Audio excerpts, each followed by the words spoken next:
ఈరోజు మన ధ్యాన అంశము లోతు భార్యను గురించి మనం ధ్యానం చేద్దాం.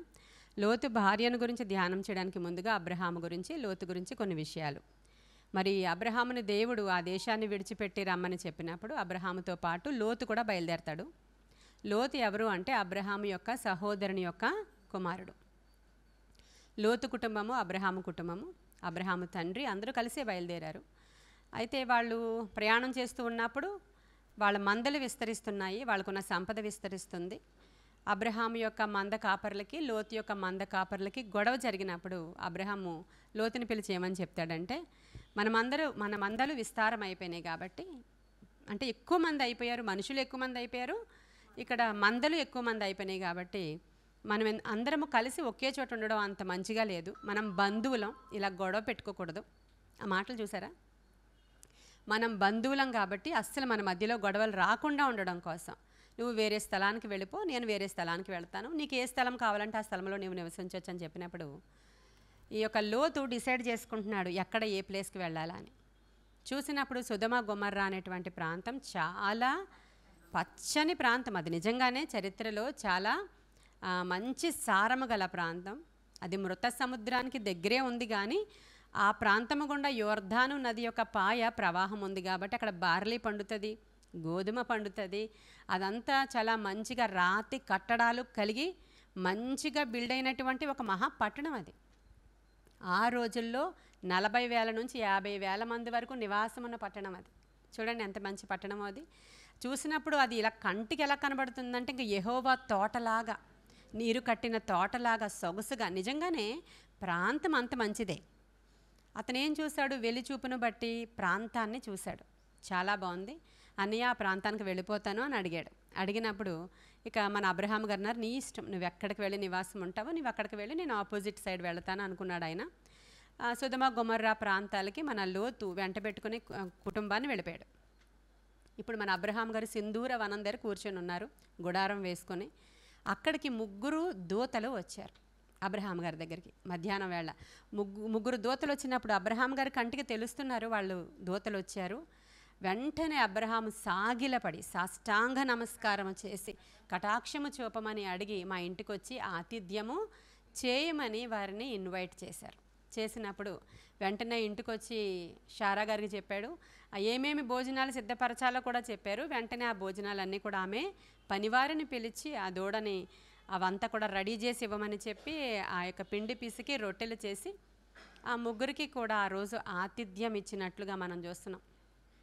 వారికి ఆతిథ్యం ఇచ్చినప్పుడంట వారు తింటూ ఉన్నప్పుడు అబ్రహాం గారు వారితో పాటు టేబుల్ మీద కూర్చున్నాడో, కింద కూర్చున్నాడో, లేకపోతే ఆయన ఎక్కడో వేరే చోట ఉన్నాడో, వీళ్ళకి భోజనం స్త్రీలు వడ్డించారో కాదంట, వారికి భోజనం పెట్టి చేతులు కట్టుకుని నిలవబడ్డాడంట ఆయన. అంటే బైబిల్ డాక్యుమెంటరీస్ చాలా చాలా చాలా రకాలుగా ఉంటాయన్నమాట. వాటిల్లో ఒక్కొక్క ఆధార్ ఒకలా రాస్తారు. ఆయన చేతులు కట్టుకొని అసలు నిలవబడి వారు ఆతిథ్యం అంతా స్వీకరించే వరకు, తినే వరకు అక్కడ చాలా మర్యాదలు చేసిన తర్వాత ఈయనతో మాట్లాడుతూ అక్కడే ఒక వాగ్దానం ఇస్తున్నారు వాళ్ళు. ఏమనంటే, నీకు బిడ్డ పుడతాడు అని. అప్పుడు షారా గారు నవ్వుతారు, అబ్రహాం గారు కూడా. ఇదంతా కూడా మనకు తెలిసిన కథే. అయితే అది అయిపోయిన తర్వాత ఇంక అలా మాట్లాడుకుంటూ వెళుతున్నారు వాళ్ళు. వెళుతున్నప్పుడు అబ్రహాముతో వాళ్ళు ఏమని చెప్తున్నారంటే, మేము యాక్చువల్లీ ఎందుకు వచ్చామంటే సొదొమ గొమొర్రా పట్టణాలు వాటి యొక్క దుస్థితి చాలా భయంకరంగా ఉంది, భయంకరమైన హేయమైన పాపం అక్కడ జరుగుతుంది కాబట్టి దేవుడు ఆ పట్టణాన్ని నాశనం చేయాలనుకుంటున్నాడు. నీవు నా స్నేహితుడు కాబట్టి యెహోవా నీ దగ్గర ఆ విషయాన్ని దాస్తాడా అనేటువంటి మాటని దూత మాట్లాడతారు అక్కడ. అలా మాట్లాడినప్పుడు వెంటనే అబ్రహాం గారు కనిపిస్తుంది, అయ్యో అక్కడ లోతున్నాడే, నా బంధువుడు ఉన్నాడే, నా కుమారుడు ఉన్నాడే, నా సహోదరుడు ఉన్నాడే, ఎందుకంటే వాళ్ళ రిలేషన్స్ అన్ని రకాలుగా ఉంటాయి అక్కడ.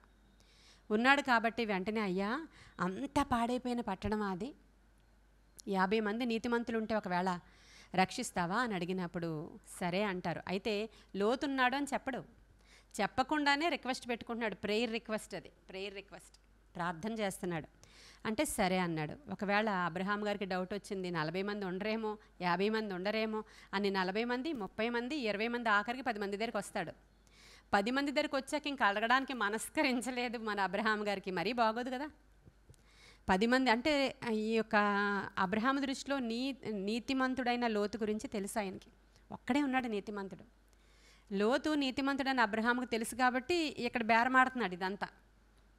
కానీ 10 కంటే ఇంకా తగ్గిస్తే ఏం బాగుంటుందని తగ్గించలేదు. కానీ ఇంటెన్షన్ అంతా ఎరిగినటువంటి దేవుడు సరేలే వారిని నేను కాపాడుతాను అని మాట ఇచ్చాడు అబ్రహాంకి.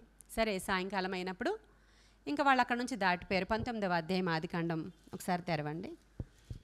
ఆదికాండం 18 ఒకసారి నేను చదువుతున్నాను చూడండి. 18లో స్టార్టింగ్లో చదువుతున్నాను. మరియు మమ్రే దగ్గరనున్న సింధూరవనంలో అబ్రహాము ఎండవేళ గుడారపు ద్వారమందు కూర్చుని ఉన్నప్పుడు యెహోవా అతనికి కనబడెను. అతడు కన్నులెత్తి చూచినప్పుడు 3 మనుష్యులు అతని ఎదుట నిలువబడి ఉండిరి. అతడు వారిని చూచి గుడారపు వాకిట నుండి వారిని ఎదుర్కొనుటకు పరిగెత్తి నేల మట్టుకు వంగి, ప్రభువా, నీ కటాక్షము నా మీద నున్న ఎడల ఇప్పుడు నీ దాసుని దాటిపోవద్దు. నేను కొంచెము నీళ్లు తెప్పించేదను, దయచేసి కాళ్ళు కడుగుకొని చెట్టు క్రింద అలసట తీర్చుకొనడి. కొంచెం ఆహారము తెచ్చేదను, మీ ప్రాణములను బలపరుచుకొనడి, తరువాత మీరు వెళ్ళవచ్చును అనేటువంటి మాటను బట్టి ఎంత మర్యాదస్తుడో అబ్రహాం గారు మనకు అర్థమవుతుంది కదా. మామూలు మనుషుల్లాగే వచ్చారు వాళ్ళు, కానీ వాళ్ళు చాలా ప్రశస్తమైనటువంటి మనుష్యులు అనేటువంటి విషయం ఆయనకి తెలుస్తుంది అక్కడ. కాబట్టి ఇదంతా మీరు ఇంటికి వెళ్ళిన తర్వాత చదువుకోండి. ఇక్కడ 3 కదా కనపడ్డారు మీకు.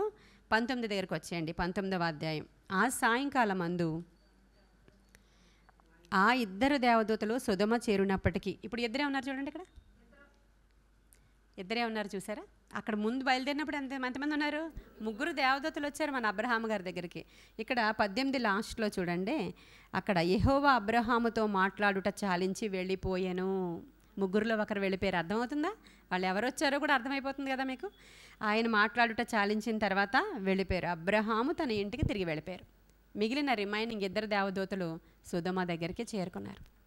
సొదొమ దగ్గరికి చేరుకునేటప్పటికి స్టార్టింగ్ సొదొమ ఏమంటారు, ఊరు స్టార్టింగ్లోనే మన గవిని దగ్గర కూర్చొని ఉన్నాడు లోతు కూడా వీరిని చూడగానే సేమ్ అబ్రహాం ఎలా చేశాడో అలాగే సాష్టాంగ నమస్కారం చేసి, సేమ్ అబ్రహాం గారు ఎలా పిలిచారో అలాగే, మా ఇంటికి రండి అయ్యా, మా ఇంటి దగ్గర ఆతిథ్యాన్ని తీసుకొని వెళ్ళండి అయ్యా, మీరు ఎందుకు వచ్చారో ఆయన తెలియదు కదా ఎందుకు వచ్చారో అని చెప్పి పిలిచినప్పుడు వాళ్ళు అన్నారు, నువ్వు మీ ఇంటికి వెళ్ళు, మేము నడి రోడ్డులోనే ఉంటాం, రాత్రికి ఎవరింటికి రాం మేము అన్నారు.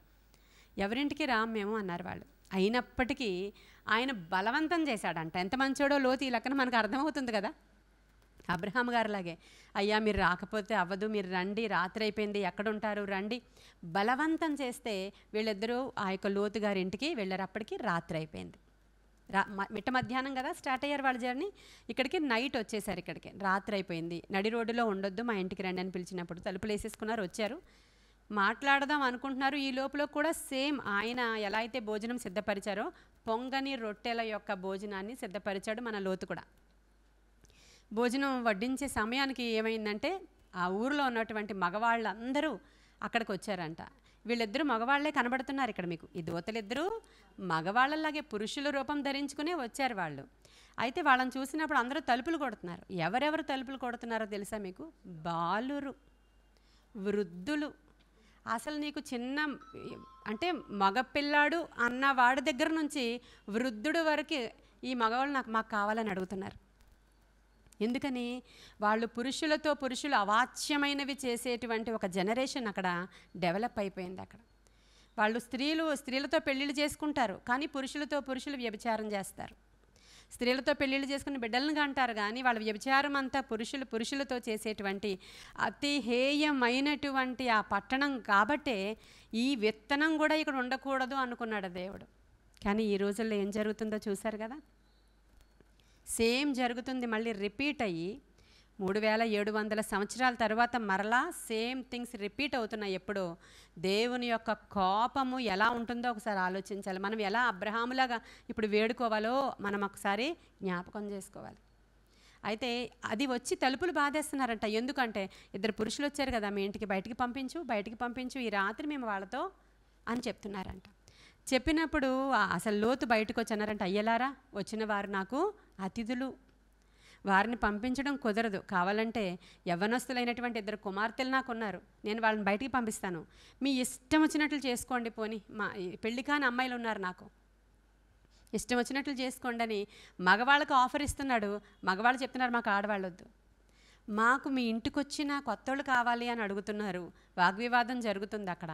వెంటనే దూతలు బయటికి ఇలా చేయి చాపి లోతుని లోపలికి పెట్టి తలుపేశారు. తలుపు వేసిన తర్వాత వీళ్ళందరికీ గ్రుడ్డితనం కలగజేశారు. ఒక మబ్బును కలగజేశారు. ఇంకా వాళ్ళు తలుపు ఎక్కడుందో గోడ ఎక్కడుందో ఏమెక్కడుందో తెలియట్లేదు వాళ్ళకి. తడుముకుంటున్నారు విసుగొచ్చి వెళ్ళిపోయారంట అక్కడ నుంచి. విసుగొచ్చి అక్కడి నుంచి వెళ్ళిపోతే ఇప్పుడు చెప్తున్నారు దూతలు, మేము ఎందుకు వచ్చామంటే ఇదిగో ఇటువంటి హేయమైనటువంటి అవాచ్యమైనవి ఇక్కడ జరుగుతున్నాయి. దేవుని యొక్క ఉగ్రత ఈ పట్టణం మీదకి వచ్చినది. ఒక పట్టణం కాదు, 5 పట్టణాల సమూహం అది. ఈ పట్టణాల మీదకి ఇంక ఉగ్రత రాబోతూ ఉంది. కాబట్టి నువ్వు నీ బిలాంగింగ్స్ ఏమున్నాయో, అంటే నీ ఇంటివారు కాకుండా నీకు ఇంకెవరైనా కావాల్సిన వాళ్ళు ఉన్నారేమో, వాళ్ళందరూ కలిపి బయలుదేరిపోవాలి. ప్రొద్దున్నే మనం బయలుదేరాలి అని చెప్పినప్పుడు కాబోయే అల్లుళ్ళు ఉన్నారు అని చెప్పాడు లోతు. వారిని కూడా తీసుకుని బయలుదేరు. ఎందుకంటే దేవుడు అబ్రహాంకి మాటిచ్చాడు, అంతే కదా. దేవుడు అబ్రహాంకి మాటిచ్చాడు, లోతు కుటుంబాన్ని కాపాడుతాను నేను అని. ఆ మాటిచ్చి ఆయన వెళ్ళిపోయాడు అక్కడి నుంచి. అబ్రహాం అటు వెళ్ళిపోయాడు. ఇంకా మిగిలిన దూతలు ఇటు వచ్చారు. ఇప్పుడు వీళ్ళు అప్పుడు పదండి, ఇంకా ఎర్లీ మార్నింగ్ అయిపోతుంది, పదండి అన్నారు దూతలు. అంటూ ఉన్నప్పుడు ఈ లోతు ఇంకా తడవు చేసెను అని రాయబడి ఉంటుంది ఇక్కడ. లోతు ఏం చేస్తున్నాడంట? ఇంకా తడవు చేస్తున్నాడు. 16వ వచనం, 19, 16 చూడండి. 15వ వచనం నుంచి చూడండి అమ్మ. తెల్లవారినప్పుడు ఆ దూతలు లోతును త్వరపెట్టి, లెమ్ము, ఈ ఊరి దోష శిక్షలో నశించిపోకుండా నీ భార్యను, ఇక్కడున్న నీ 2 కుమార్తెలను తీసుకొని రమ్మని చెప్పిరి. అతడు తడవు చేశాను. అప్పుడు అతని మీద యెహోవా కనికర పడుట వలన ఆ మనుష్యులు అతని చేతిని, అతని భార్య చేతిని, అతని 2 కుమార్తెల చేతిని పట్టుకుని వెలుపలకి వచ్చి ఆ ఊరి బయట నుంచిరి. హల్లెలూయా. వాళ్ళు కనికర పడ్డారు అని రాయబడి ఉంది. మనకి ఎన్నిసార్లు చెప్పినా మనం కూడా అనేకసార్లు అన్నీ ఆలస్యం చేస్తూ ఉంటాం. ఆలస్యంగా వస్తూ ఉంటాం కదా, అన్ని పనులు ఆలస్యం చేస్తూ ఉంటాం. ఆయన కనికరం ఇంకా ఉంది కాబట్టి మనం ఇలా బ్రతుకుతున్నాం. ఎన్నిసార్లు చెప్పినా లోబడ నొల్లన్ని వాడు హఠాత్తుగా నాశనం అయిపోతాడని రాయబడి ఉంది. అన్ని విషయాల్లో మనం ఇలాగే తడవు చేసే వారంగా ఉన్నాం. తడవు చేశారు, లేట్ చేస్తున్నాడు. తడవు చేయడం అంటే లేట్, ఆలస్యం చేస్తున్నాడు. అదే ఒక డాక్యుమెంటేటర్ ఏమని రాస్తున్నాడంటే, లోపలికి వెళ్ళినప్పుడు ఆర్గ్యుమెంట్ అవుతుంది అన్నమాట, భార్య రానని. పద వెళ్ళాలి, మస్ట్, ఇది ఏమనుకుంటున్నావు నువ్వు, వచ్చిన వాళ్ళు ఇలా మనల్ని, వాళ్ళు వచ్చిన వాళ్ళు నీతిమంతులు, ప్రవక్తలు, పదాని త్వరపెడుతున్నట్లు రాసుకొచ్చాడు అనమాట ఆయన. ఈ భార్యకి ఆయనకి మధ్యలో వాగ్వివాదం జరుగుతుంటే ఎంతసేపు రండి అని ఏం చేశారు దూతలు? చేతులు పట్టుకొని, చూడండి వాళ్ళు ఎంత పేషెన్స్ చూపిస్తున్నారో. పొండి అని విడిచిపెట్టి వెళ్ళట్లేదు. దేవుని మాట, దేవుని వాగ్దానం అంత గొప్పదండి. కాబట్టి ఇలా నిలిచి ఉన్నాం మనం. భార్య చేయిని, 2 పిల్లల చేతిని, లోతు చేతిని కూడా పట్టుకొని లాక్కొని తీసుకొచ్చేసి ఊరు వెలుపల తెచ్చేశారు. ఊరు వెలుపలకి తీసుకొచ్చేసిన తర్వాత ఇప్పుడు ఏమంటున్నాడంటే, మళ్ళీ ఎవరు మన లోతు బ్రతిమలాడుకుంటున్నాడు. ఏమంటున్నాడు? 18వ వచనం చూద్దాం. ఇదిగో నీ కటాక్షము నీ దాసుని మీద వచ్చినది, నా ప్రాణము రక్షించుట వలన నీవు నా ఎడల కనుపరిచిన ఈ కృపను గణపరిచితిని. నేను ఆ పర్వతం నాకు తప్పించుకొని పోలేదు. ఈ కీడు నాకు సంభవించి చచ్చిపోదునేమో. ఇదిగో పారిపోవుటకు ఈ ఊరు సమీపంలోనున్నది. చాలండి. ఏమని వేడుకుంటున్నాడంటే చాలా పొలైట్గా, నీ కటాక్షం నా మీద ఉంచండి అయ్యా. ఈ దాసుడు ఒక్క రిక్వెస్ట్ చేసుకుంటాడు, కొంచెం ఆలకించండి, పర్వతానికి పారిపోండి అని చెప్పి ఊరు బయట తీసుకొచ్చేసి వదిలేశారు వీళ్ళని. విడిచిపెడితే నేను ఆ పర్వతం దగ్గరికి ఇప్పుడు వెళ్ళలేను, ఇదిగో ఈ ప్రక్కన ఇంకో ఊరు ఉంది, చిన్న ఊరు, అది చిన్న ఊరు, అపోని అక్కడ ఉంటాను, అక్కడ ఉండొచ్చేమో, కొంచెం నా మీద కటాక్షం చూపు అని చెప్పి ఈయన వేడుకున్నాడు. ఎవరిని? దూతల్ని. వెంటనే వాళ్ళు అన్నారు, సరే నీ మనవి మేము అంగీకరిస్తున్నాము, నువ్వు ప్రక్కనే ఉన్నటువంటి ఈ చిన్న ఊరిలోనికి వెళ్ళొచ్చు అని చెప్పాడు. ఆ చిన్న ఊరు అనేటువంటి పెదం దగ్గర 1 అనేసి ఉంటుంది. ఫుట్నోట్లో సోయరు అనేటువంటి మాట ఉంటుంది అక్కడ, అంటే చిన్నది అని అర్థం అన్నమాట. సోయరు అనేటువంటి ఊరిలోనికి వెళ్ళారని అనుకోవచ్చు. ఇప్పుడు మీరు ఎక్కడికి వెళ్ళారు? సోయరు అనేటువంటి ఊరిలోనికి వెళ్ళడానికి వీళ్ళకి పర్మిషన్ ఇచ్చారు ఏంజిల్స్. పర్మిషన్ ఇచ్చినప్పుడు ఆ సోయరు ఊరి దగ్గరికి వచ్చేటప్పటికి అప్పుడు తెల్లవారుతుంది. మళ్ళీ చూడండి, మీకు టైం చూడండి, 1 డే అంతా పట్టింది అక్కడ జర్నీ, మీకు తెల్లవారుతుంది. పోనీ అది చూడండి, మీకు అది చూపిస్తాను. ఆ సోయరు ఊరి దగ్గరికి వచ్చేటప్పటికి 23 చూస్తారా? 23 అంటే మార్నింగ్ అయింది కదా. అప్పుడు యెహోవా సొదొమ మీదను గొమొర్రా మీదను యెహోవా యొద్ద నుండి గంధకములను అగ్నిని ఆకాశము నుండి, అప్పుడు స్టార్ట్ అయింది అక్కడ. వీళ్ళు సోయర్కి చేరిపోయి మళ్ళీ మార్నింగ్ అయ్యాక స్టార్ట్ అయినాయి. ఏంటి స్టార్ట్ అయింది? అగ్ని, గంధకములు అవి కురవడం స్టార్ట్ అయింది. ఇప్పుడు ఆ ఊరికి వెళుతున్నప్పుడు ఇంకా పెద్ద శబ్దాలతో అయ్యుండొచ్చు. ఫైర్ పైనుంచి దిగుతుంది అంటే అది చాలా పెద్ద శబ్దాలు. ఇప్పుడు మన దేవుడు ఏదైనా సరే మ్యాజిక్ వేసినట్లు ఆం భీం ఉష్ అని అనరు ఆయన. ఇప్పుడు ఆ అగ్ని ఆ గంధకం కూడా ఏ ప్లానెట్ నుంచి ఏర్పాటు చేశాడో దేవుడు మనకు తెలియదు. ఇప్పుడు మన్నా కురిపించారు దేవుడు, మన్నా అంతరిక్ష ద్వారాలు తెరిచి మన్నా కురిపించాను అని రాసిన తప్ప ఇలా ఇలా వేసి మంత్రం చేశారని ఉండదు అక్కడ. అంతరిక్ష ద్వారాలు తెరచి పరలోకపు దూతలు భుజించే ఆహార పదార్థాలు అక్కడ పండిన వాటిని పంపించారు ఇక్కడికి. అది ప్రొసీజర్, దేవుడు ఏం చేసినా ప్రొసీజర్ ప్రకారం. ఇప్పుడు ఏ ప్లానెట్ నుంచి, ప్లానెట్ని తెలుగులో ఏమంటారు, గ్రహము, ఏ గ్రహము నుంచి దీన్ని ఏర్పాటు చేశారో తర్వాత రోజుల్లో ఇంకా తెలుస్తుంది. ఏ గ్రహంలో గంధకం ఎక్కువ ఉందో చూడండి, తర్వాత దినాల్లో శాస్త్రవేత్తలు మనకు చెప్తారు. ఆ గ్రహముల నుంచి ఆ గంధకాలు కిందకి పడుతూ ఉన్నాయి. ఆ గంధకాలన్నీ కిందకు పడుతున్నాయి. ఇప్పుడు మృత సముద్రం అంతా కూడా ఆ పాస్పరస్తో నిండి ఉంటుంది. మీకు అర్థమైందా? ఇప్పుడు ఎందుకనంటే ఈ గంధకం అంతా దాంట్లోనికి వెళ్ళింది కాబట్టి మృత సముద్రానికి సమీపముగానే గంధకం పాస్పరస్ తయారు చేసేటువంటి పెద్ద ఫ్యాక్టరీ ఉంది. మీరు చరిత్రలోనికి వెళితే కొడితే ఇవన్నీ వచ్చేస్తాయి మీకు వివరాలన్నీ కూడా. చూడండి ఎంత ప్రతీది కూడా చరిత్ర ఇప్పుడు జరుగుతున్నవి చెప్తున్నాను నేను మీకు. ఇప్పుడు మీరు వెళితే అక్కడ ఉంది ఇవన్నీ కూడా. అమృత సముద్రం దగ్గర ఉన్నటువంటి అతి పెద్ద ఫాస్ఫరస్ తయారు చేసేటువంటి ఫ్యాక్టరీ దగ్గర నుంచి మన ఇండియాకు కూడా వస్తుందంట అది ఆ యొక్క గంధకం. కానీ అక్కడ ఉన్నటువంటి క్వాలిటీ గంధకం మనకి ఎక్కడెక్కడ కూడా దొరకదు. అలాంటి గంధకాలు పైనుంచి పడుతున్నాయి, మండుతుంది అది. అదంతా మంట దాని మీద పడుతూనే ఉంది. ఇప్పుడు వీళ్ళు సోయరు వరకు వెళ్ళిపోయిన వాళ్ళు ఈ చేతులు ఒకరి చేతులు ఒకరిని పట్టుకుని ఉంచారు. అంతవరకు ఉంచాలా? అమ్మగారు చెయ్యి వదిలేసి వెనక్కి వెళ్ళింది. కొంచెం ఎందుకు వెళ్ళింది అనేది ఇక్కడ ఏమి రాయబడి లేదు, చరిత్రకారులు కూడా ఏమి రాయలేదు. ఎందుకు వెనక్కి వెళ్ళింది అంటే కొంతమంది ఏం చెప్తారంటే బంగారం వదిలేసిందేమో, లేకపోతే ఆ ఊరంటే ఇష్టమేమో, ఇంకా పాపం అంటే ఇష్టమేమో, వెనక్కి తిరిగి చూడొద్దు, మైదానంలో నిలవద్దు. ఈ 2 క్వశ్చన్స్ ఇచ్చారు వాళ్ళు. ఏం చెప్పారు? వెనక్కి తిరిగి చూడొద్దు, మైదానంలో నిలవద్దు. అది మీరు ఎదరికి వెళ్ళిపోండి, పర్వతానికి ఎక్కిపోండి, అంతే. ఈ 3 సూచనలు ఇచ్చారు. ఏం చెయ్యాలో చెప్తున్నారండి, ఎలా చెయ్యాలో చెప్తున్నారు. మీరు లోబడపోతే మీ చేతులు పట్టుకుని సేవకులు లాక్కెళ్తున్నారు, అంతేనా? ఏం చెయ్యాలో ఎలా చెయ్యాలో వినాపోతే ఇంకా మళ్ళీ జుత్తన్నా పట్టుకున్నారు.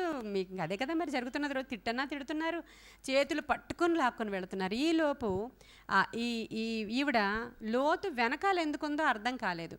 లోతు వెనక నుండి చూచి అని ఉంటుంది. 26 చూడండి. అయితే లోతు భార్య అతని వెనక నుండి తిరిగి చూచి ఉప్పు స్తంభమాయను. అయితే లోతు భార్య అతని వెనక నుండి తిరిగి చూచి అతని వెనకన ఉండి తిరిగి చూచి అని ఉంది కదా అక్కడ. 2 విడదీయలేదు కానీ అలాగే రాసి ఉంది కదా అక్కడ. అతని వెనకన ఉండి తిరిగి చూచి ఉప్పు స్తంభం ఆయన అని రాయబడి ఉంది.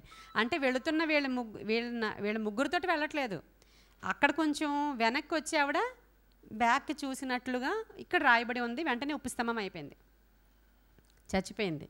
చచ్చిపోయిన దాన్ని చూసుకోవడానికి కూడా దిక్కులేదు వీళ్ళకి కదా. అమ్ముండిపోయింది, అయ్యో నువ్వు ఉండిపోయావని ఆయన గుండె అక్కడ జారిపోయి పదండి అంటారు అంతే దూతలు. వెనక తిరిగి చూస్తే ఇంకేం లేదు, అక్కడ ఒక సిస్టమ్ ఉంది, ఆ సిస్టమ్ ఫాలో అవ్వాలి. ఇంకా వెనక తిరిగి చూడొద్దని దేవుడు చెప్పాడంటే చూడొద్దంతే.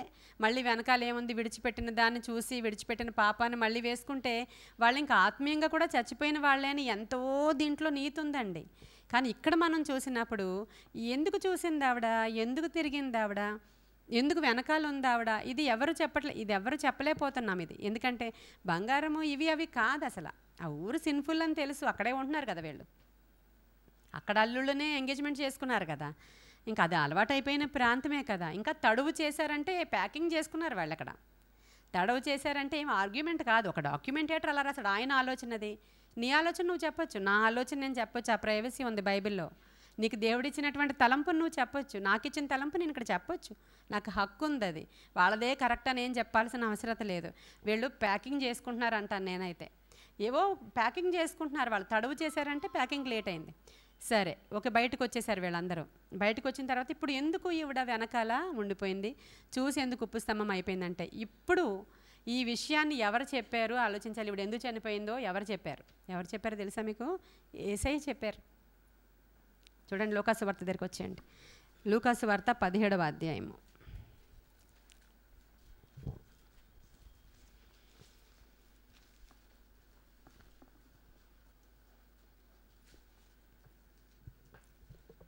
ఇరవై 26 నుంచి నేనే చదువుతున్నాను, వినండి.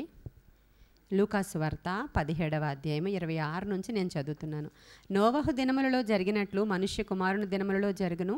నోవహు ఓడలోనికి వెళ్ళిన దినము వరకు జనులు తినుచు త్రాగుచు పెండ్లాడుచు పెండ్లికి ఇయ్యబడుచు నుండిరి. అంతలో జల ప్రళయము వచ్చి వారందరినీ నాశనము చేసెను. లోతు దినములలో జరిగినట్టును జరుగును. జనులు తినుచు త్రాగుచు కొనుచు అమ్ముచు నారు నాటుచు ఇండ్లు కట్టుకొనుచు నుండిరి. అయితే లోతు సొదొమ విడిచిపోయిన దినమున ఆకాశము నుండి అగ్ని గంధకములు కురిసి వారినందరినీ నాశనం చేసెను. ఆ ప్రకారమే మనుష్య కుమారుడు ప్రత్యక్షమగు దినమున జరుగును. ఆ దినమున మిద్దె మీద ఉండువాడు ఎంట ఉండువాడు తన సామగ్రిని తీసుకొని పోవుటకు దిగకూడదు. అలాగే పొలములో ఉండువాడు తిరిగి రాకూడదు. లోతు భార్యను జ్ఞాపకము చేసుకొనుడి. తన ప్రాణమును రక్షించుకొనగోరువాడు దానిని పోగొట్టుకొనును. దాన్ని పోగొట్టుకునేవాడు దానిని సజీవముగా కాపాడుకొనును. ఇక్కడ లోతు భార్యని ప్రభు ఏమంటున్నారంటే, మీరు మర్చిపోద్దే జ్ఞాపకం చేసుకోండి రోజు. ఎవరు చెప్పారు ఎలా? యేసయ్య. ఇప్పుడు ఓల్డ్ టెస్టిమెంట్లో ఒక కథ చెప్పుకుంటున్నాం, ఒక వృత్తాంతం చెప్పుకుంటున్నాం, చరిత్ర చెప్పుకుంటున్నాం. యేసయ్య ఏమో మళ్ళీ వచ్చి ఏమన్నారంటే, మీరు కానీ మర్చిపోతారేమో, ఆవిడ మాత్రం అసలు మర్చిపోకండి అమ్మా, జ్ఞాపకం చేసుకోండి. ఎందుకంటే ఆవిడ ఏం చేసిందంట, లోతు భార్యని మీరు జ్ఞాపకము చేసుకొనడి అని చెప్తూ తన ప్రాణమును రక్షించుకొనగోరువాడు దానిని. ఈవిడ ఏం చేసిందంటే, దూతలు చెప్తున్నారు మీరు వెనక్కి చూడొద్దు బతుకుతారు, మైదానంలో నిలవద్దు బ్రతుకుతారు, మీరు మేము చెప్పినట్లు వినండి, త్వరపడండి, ఆలస్యం చెయ్యొద్దు, పదండి పదండి పదండి అని ఊరు చివర తీసుకొచ్చారు, సోయర్ దగ్గర తీసుకొచ్చారు. ఈ లోపల ఆయన టైం అయిపోయింది. అక్కడ అగ్ని గంధకాలు వచ్చేస్తుంటే శబ్దాలతో వస్తున్నట్లు ఉన్నాయి. బహుశా అవి ఈవిడ మీద ఎక్కడ పడిపోతుందో అని చెప్పి ఈవిడ కాపాడుకోవడానికి ప్రయత్నిస్తూ పడుతుందేమో అని వెనక్కి తిరిగింది అనేది వాదన. కరెక్ట్ అయి ఉంటుంది అది నాకు కరెక్ట్ అనిపించింది.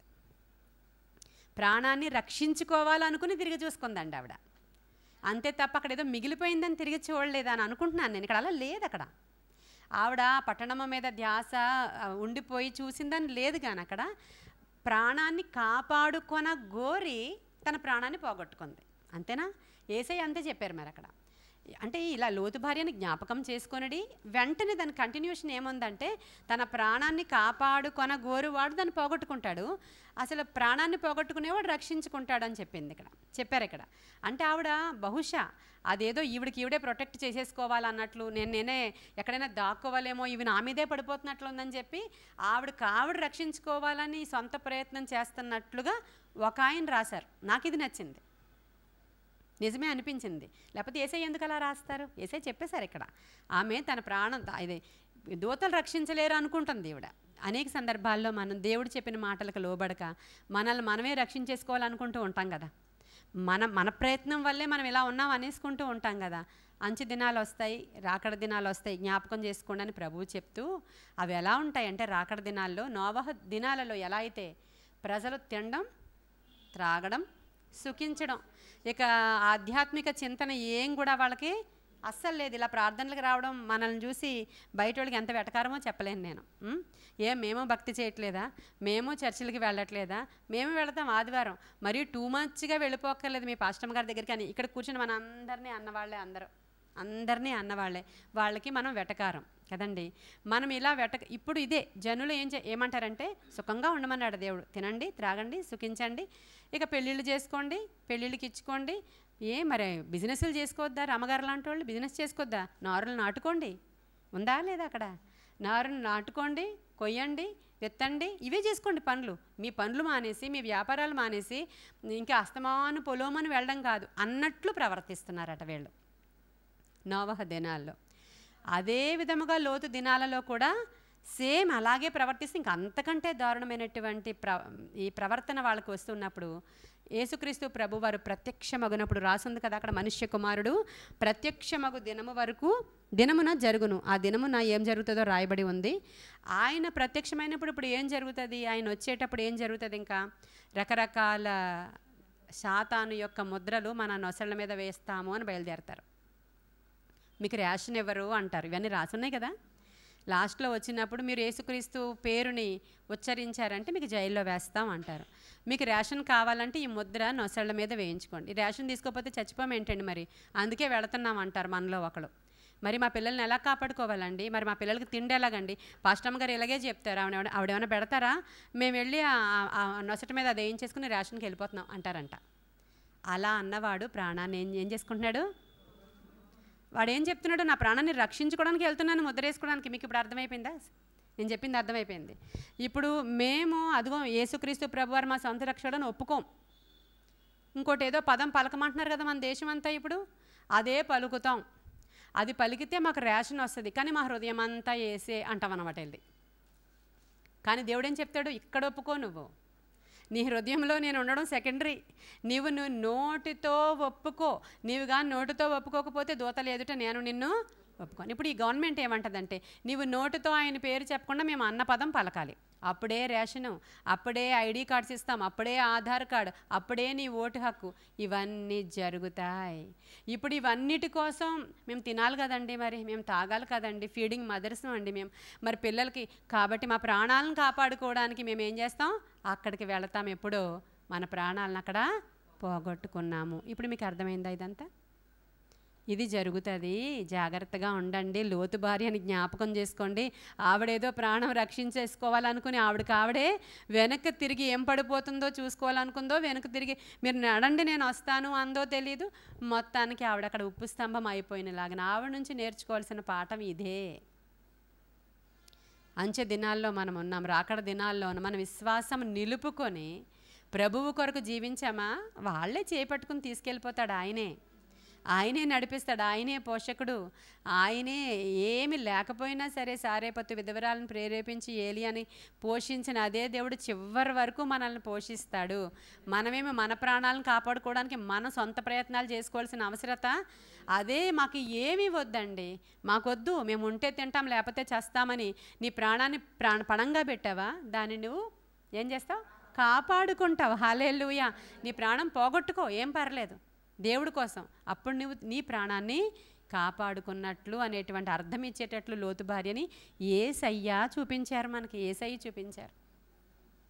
ఇప్పుడు అందరూ కూడా మనం ఇలా లోతు భార్యలాగా, కానీ మనం లోతు భార్యలాగా కాకుండా మనం అబ్రహాములాగా, నోవహులాగా, లోతులాగా మన విశ్వాసాన్ని మనం కాపాడుకోవాలి అని అనుకుంటే ఏం చేయాలి, అపహాస్యాలని భరించాల్సిందే.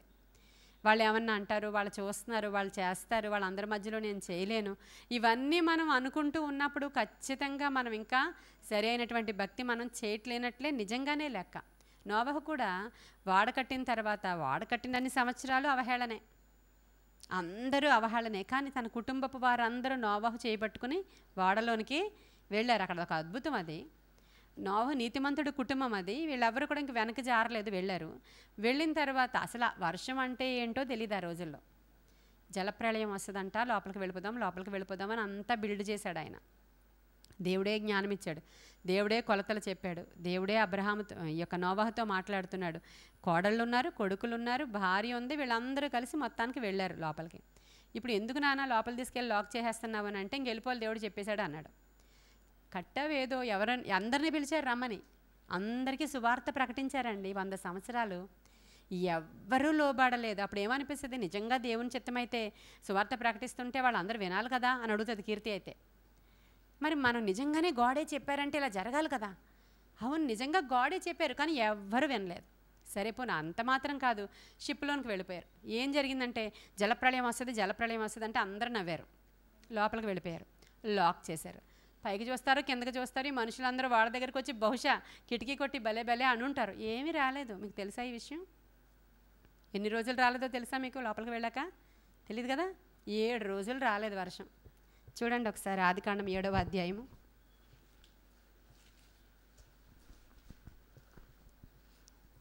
9-10 చూడండి. దేవుడు నోవాహు నాకు ఆజ్ఞాపించిన ప్రకారము పవిత్ర జంతువుల్లోను పక్షుల్లోను నేలను ప్రాకు వాటన్నిటిలోను. అమ్మ నేను 9-10 చెప్పలేదా? 7వ అధ్యాయము 10వ వచనం చదువుతున్నానే. 10వ వచనం, 7 దినములైన తరువాత ఆ ప్రవాహ జలములు భూమి మీదకి వచ్చాను. ఇప్పుడు పైనుంచి సునీత చదివింది కూడా కరెక్టే, అక్కడ నుంచి చూస్తేనే తెలుస్తుంది మనకి. దేవుడు నోవహునకు ఆజ్ఞాపించిన ప్రకారము పవిత్ర జంతువుల్లోనూ పక్షుల్లోనూ నేలను ప్రాకు వాటన్నిటిలోనూ మగది ఆడది జతలుగా ఓడలోనున్న నోవహు నొద్దకు ఇవన్నీ వచ్చేసాయి, వాళ్ళలోనికి వచ్చేసాయి. అందరూ వాళ్ళలో ప్రవేశించారు. నోవహు అందరూ కూడా వచ్చేసారు. కానీ 7 రోజుల తర్వాత వచ్చింది జలప్రళయం. అప్పటి వరకు పోనీ ఇప్పటి వరకు బయట వాళ్ళు అన్నారు కదా, ఇప్పుడు ఇంట్లో మనలాంటి వాళ్ళు ఉంటే మొదలు పెడతాం కదా, బయట ఉందాం కదా, ఈ లోపల జైలు కదా, లోపల ఏమైనా ఎంటర్టైన్మెంట్ ఉంటుంది అనుకుంటున్నారా? పశువులు వాళ్ళు కలిపి ఉండాలి లోపల, వాటి అరుపులు వాటి పేడ ఇవన్నీ లోపలే.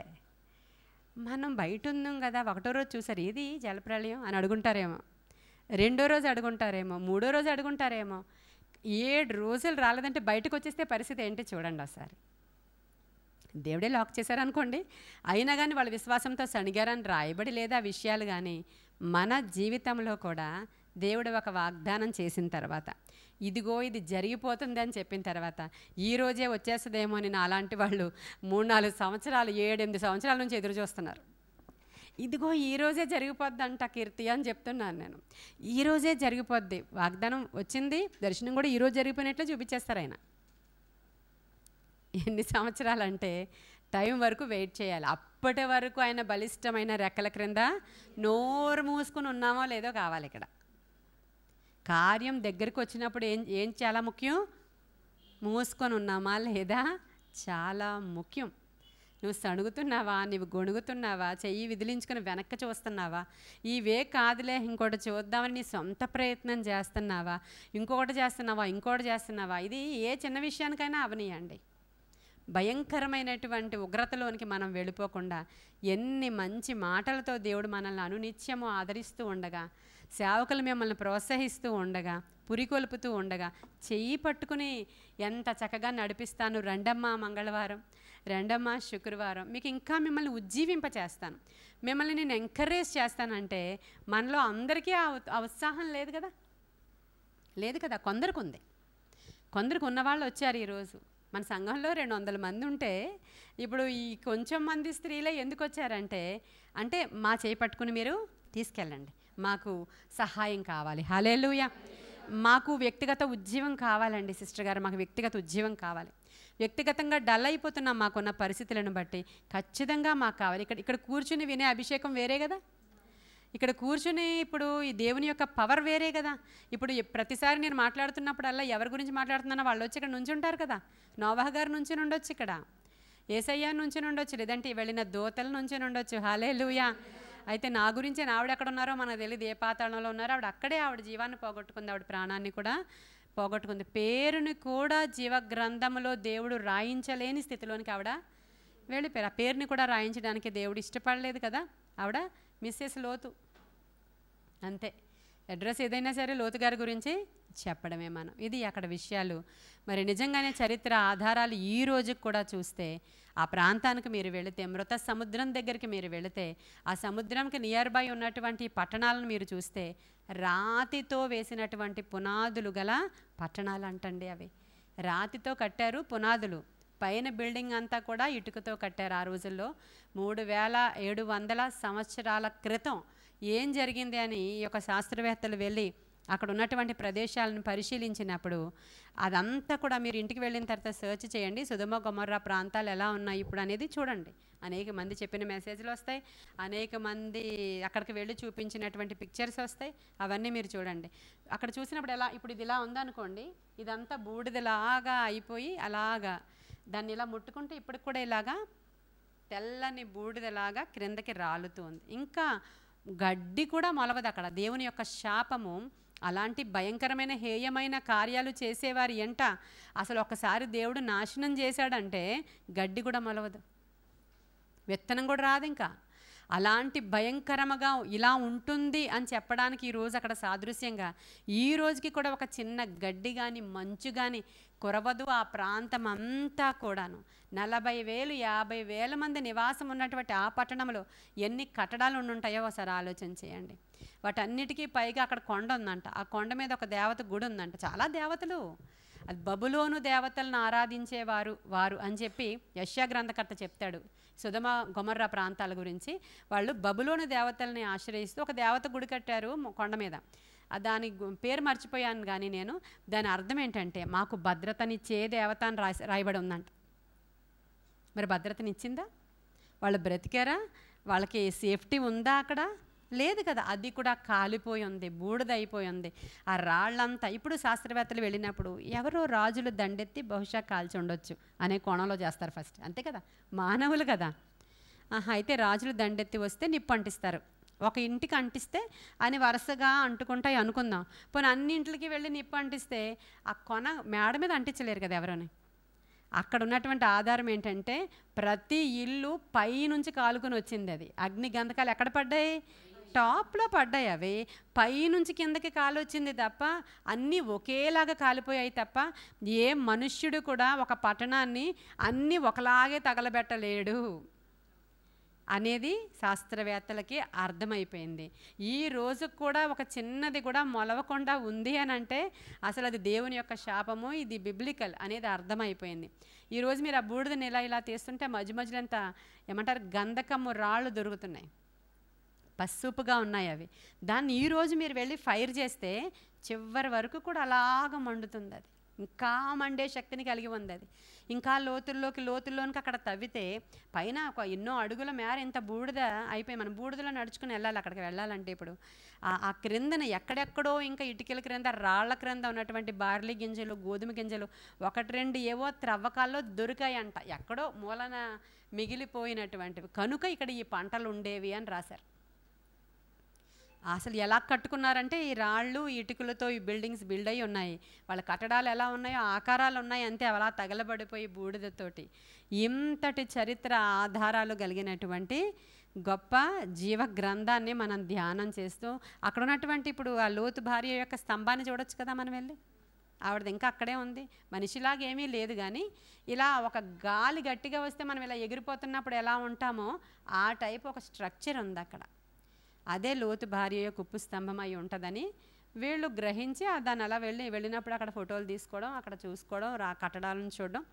ఇప్పుడు అంత దూరం నుంచి అలాగ మనం కారులో వెళ్ళిపోతే అవన్నీ చూడడమే, ఆ స్థలాలన్నీ కూడా వెళ్ళి చూడొచ్చు. చరిత్ర అంటే మనం వెళ్ళి చూడడానికి వీలుగా ఉంచారు ఇప్పుడు టూరిజం ప్లేసెస్ అవన్నీ కూడా. మీకు అర్థమవుతుంది కదండి. ఈరోజు మరి యేసుక్రీస్తు ప్రభు ఒక హెచ్చరించారు, అమ్మ మీరు ఎప్పుడు కూడా లోతు భార్యను గురించి మర్చిపోకండి. రాకడ దినము వరకు ఈ నోవహు దినాలు ఎలా ఉన్నాయో, లోతు దినాలు ఎలా ఉన్నాయో, ఆఖరికి ఇప్పుడు మనుష్య కుమారుడు వచ్చే దినాలలో కూడా ఇలా అవాచ్యమైనవి జరుగుతూ ఉంటాయి. పురుషులతో పురుషులు అవాచ్యమైనవి చేస్తూ ఉంటారు. వావి వరసలు తప్పి తిరుగుతూ ఉంటారు. యవ్వనస్తులైన పిల్లల మాటలు వినక హేయమైనవి చేస్తూ నువ్వు చేసుకో కావాలంటే ప్రార్థన అని తల్లిదండ్రులకు చెప్తారు. మేము ఇప్పుడు పిల్లలు అదే చేశారు. ఎవరు? లోతు పిల్లలు ఎక్కడ పెరిగారు? అక్కడే పెరిగారు కదా. ఇప్పుడు వచ్చేసారు కదా, వచ్చిన తర్వాత సోయరు అనే ప్రాంతంలో ఉండిపోవడానికి లోతుకి భయం వేస్తుంది. ఎవరు లేరు అక్కడ, అందరు కాలిపోయారు కదా. ఇప్పుడు లోతుకు భయం వేసి దేవుడు ఏం చెప్పాడు, పర్వతం మీదకే పొమ్మన్నాడు కదా, అక్కడికే నెమ్మదిగా వెళ్ళిపోదామని ఇద్దరు కుమార్తెలను తీసుకుని వెళ్ళిపోతే ఆ వెళ్ళిపోయిన రోజు వీళ్ళు ఏం చేస్తున్నారంటే ఏం చేశారు, వాళ్ళు అక్కడ ఉన్న పద్ధతులు అలవాటు అయిపోయినాయి. వాళ్ళకి తల్లి చెల్లి అన్న అమ్మ నాన్న ఏం లేవు అక్కడ. ఎవరితో వ్యభిచారం చేస్తున్నారో తెలియదు. వెళ్ళి చూడండి, ఇద్దరు ఆడపిల్లలు అక్కడ ఉన్నటువంటి ఆచారాలను తీసుకొచ్చి మన నాన్నకి బాగా వైన్ పట్టిద్దాం అనుకున్నారు. ఇప్పుడు ఒక ప్రశ్న మనకి రావాలి, ఖాళీ చేతులతో కనుక వీళ్ళు ఇక్కడికి వస్తే ఏ మనుషులు లేని ప్రాంతంలో ఆ ద్రాక్షరసం ఎక్కడది? ప్యాక్ చేసుకుని వచ్చారా? ఇప్పుడు వీళ్ళు ఏం ప్యాక్ చేసుకుని వచ్చారో చూడండి. వాళ్ళు ఏం మూట కట్టుకుని వచ్చారు, తినడానికి త్రాగడానికి అన్నిటికీ సుఖానికి. అందుకని అక్కడ తడువు చేశారేమో అని ఒక డాక్యుమెంటేటర్ రాశాడు. అందుకే తడువు చేసి ఉంటారు ప్యాకింగ్. మరి ఎక్కడి నుంచి వచ్చింది అది? అలవాటు అయిపోయింది, అక్కడ అలవాటు అయిపోయింది. అవి తెచ్చి ఇప్పుడు ఏం చేస్తున్నారు, తండ్రికి ద్రాక్షారసంతా ఎక్కడి నుంచి వచ్చింది?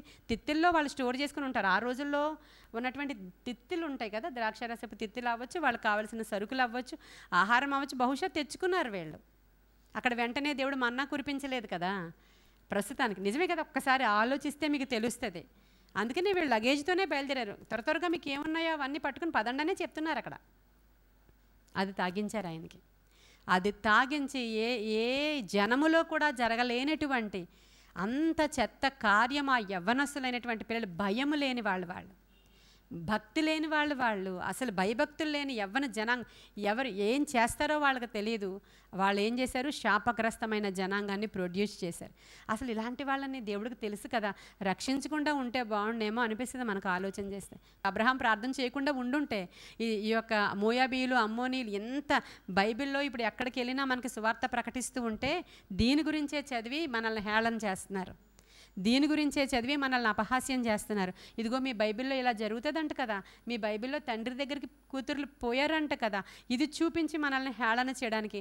ఆ రోజు అబ్రహాం గారు వీరి గురించి వేడుకోకుండా నా తమ్ముడిని ఒక్కడనే రక్షించంటే బాగుండేమో అనిపిస్తుంది ఒక్కొక్కసారి. దేవుడు ఏం ప్రార్థన చేస్తున్నామో ఆ ప్రార్థన వింటున్నాడు. తర్వాత సంగతులు వాళ్ళ శాపాలు వాళ్ళే మోసుకుంటారు అన్నట్లు. అర్థమైందా మీకు? ఇప్పుడు చాలా విషయాలు దీంట్లో నుంచి మనం గ్రహించాం. కాబట్టి దేవుని యొక్క వాక్యం సత్యమైనది. మనము ఇప్పుడు నోవహు దినాలలో ఓడ చుట్టూ చేరినటువంటి అనేక మంది వలె మనల్ని చూసి అపహాసం చేసిన వాళ్ళు చాలామంది ఉంటారు, మనల్ని తృణీకరించిన వాళ్ళు చాలామంది ఉంటారు. వాళ్ళని చూసి మనం భయపడిపోయి మన భక్తిని మానకుండా నవ్వినా సరే పర్వాలేదు. నన్ను చూసి ఇంకా ఎప్పుడు నుంచి చెప్తున్నారు, ప్రార్థన చేస్తున్నారు, పాస్టమ్ గారికే జరగట్లేదు అనినా కూడా నాకేం పర్లేదు. దేవుని మాట చెప్పున మనం వెళుతున్నాం. మన ప్రార్థన ఆపము, హల్లెలూయా, స్తుతించుట కూడా మానము. దేవుని యొక్క శక్తితో మనం ముందుకు వెళుతున్నాం. ఆయన శక్తిని కనపరుస్తాం. గొప్ప జనముగా మనల్ని చేస్తారు, మన సంఘాన్ని విస్తరింపజేస్తారు. అద్భుతాలు చూడబోతున్నాం. ఎప్పుడైతే లోతులాగా, అబ్రహాములాగా మనము నీతిమంతులను కనుగొనగలుగుతామో, బైబిల్లో ఉన్న విషయాలలో ఉన్నట్లుగా మనం నమ్మకస్తులుగా ఉంటామో, మనం ప్రార్థన చేయగానే దేవుడు వెంటనే విని, అలాగే ఇక్కడే ఉంటావా, ఓకే, ఇలా ప్రార్థన చేస్తావా, ఓకే, ఇలా ఏమంటారు స్త్రీల ఉద్యోగ సదస్సు పెడతావా, ఓకే, శుక్రవారం కూడా వాక్యం చెప్తావా, సరే అంటున్నాడా లేదా ఆయన? లోతు ఇక్కడ ఉంటానంటే ఓకే, అక్కడికి వెళతానంటే ఓకే, అబ్రహాం ఏం చెప్తే ఓకే. ఎందుకని? నీతిమంతుని ప్రార్థన ఖచ్చితంగా ఆయన చెవుల్లోనికి వెళుతుంది. స్వాతి పెట్టింది కదా కొటేషన్ ఈరోజు, గుడ్ మార్నింగ్ మెసేజ్. ఖచ్చితంగా అలాగ మనం ఉండి మనం ప్రార్థన చేసినప్పుడు మన దేశాన్ని కాపాడుకోగలుగుతాం. రాబోయే ఉగ్రత నుంచి మన దేశాన్ని రక్షించుకోవడానికి అవసరమైన కృప స్త్రీలుగా మనకి దేవుడు ఇవ్వాలని మన ప్రార్థనలు అలా దేవుడు ఆనర్ చేసి దేవుని యొక్క రాజ్యము మన దేశానికి వచ్చేటట్లు చేయాలని మన ప్రార్థన తప్పకుండా దేవుడు వింటాడు, అద్భుతం చేస్తాడు. ఇక మనం జ్ఞాపకం చేసుకుని రాకడ నుంచి, ఉగ్రత నుంచి అనేక మందిని అగ్నిలో నుంచి లాగినట్లు లాగేవారుగా మనం తయారవ్వాలని ఈ కొన్ని మాటలు దేవుడు మన వెనుకిడిలో దీవించునుగాక. ప్రార్థన చేసుకుందాం.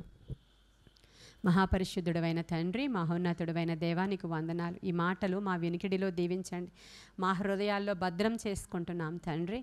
దేవా, మేము వెళ్ళి చూసిన సంగతులు కావు, అక్కడక్కడ రాసిన సంగతులు, మేము గ్రహించిన సంగతులు, అన్నిటికంటే ముఖ్యంగా జీవ గ్రంథంలో ఏమి రాయబడి ఉన్నాయో ఆ సంగతులను మాకు తెలిసినంత మట్టుకు మేము ధ్యానం చేశాం ప్రభువా. ఇందులో పొరపాట్లు కానీ ఒకవేళ ఏమైనా తప్పిదాలు ఉంటే మన్నించండి. మాకు తెలిసినంత మట్టుకు దానిలో ఉన్న సారాన్ని మేము గ్రహించి మేలైనది తీసుకోవడానికే ప్రయత్నం చేశాం ప్రభువా. సహాయం చేయమని వేడుకుంటున్నాను. వినుచున్న వారందరి జీవితాలలో దేవా, మేము ఎలా ఉండకూడదో, ఎలా ఉండాలో, ఎలా ధైర్యం కలిగి ఉండాలో, దేవుని మాటకి ఎలా లోబడాలో నేర్చుకొని దేవుని యొక్క రాకడ కొరకు అంతం వరకు నమ్మకస్తులుగా ఉండే కృప, నీతిమంతులుగా ఉండే కృప మాకును, వినుచున్న వారికి, యూట్యూబ్లో ఫాలో అవుతున్న వారికి అందరికీ కూడా దయచేయమని వేడుకుంటున్నాను. నీ ఆత్మశక్తితో కార్యాలు జరిగించి ఇప్పుడే ఈ మాటలు మా వినికిడిలో దీవించబడినట్లు సహాయం చేయమని, నాయనా నీ యొక్క జీవ వాక్కులు మాలో ఫలింపచేయమని, మంచి నేలను పడిన విత్తనాల వలె ఈ విత్తనాలు ఫలించడానికి సహాయం చేయమని యేసు క్రీస్తు వారి శ్రేష్ఠ నామంలో మిక్కిలి వినయముగా అడిగి ప్రార్థించి వేడుకొని పొందుకొని ఉన్నాము మా ప్రియ పరలోకపు మా తండ్రి. God bless you. వందనాలు అందరికీ. Praise lord.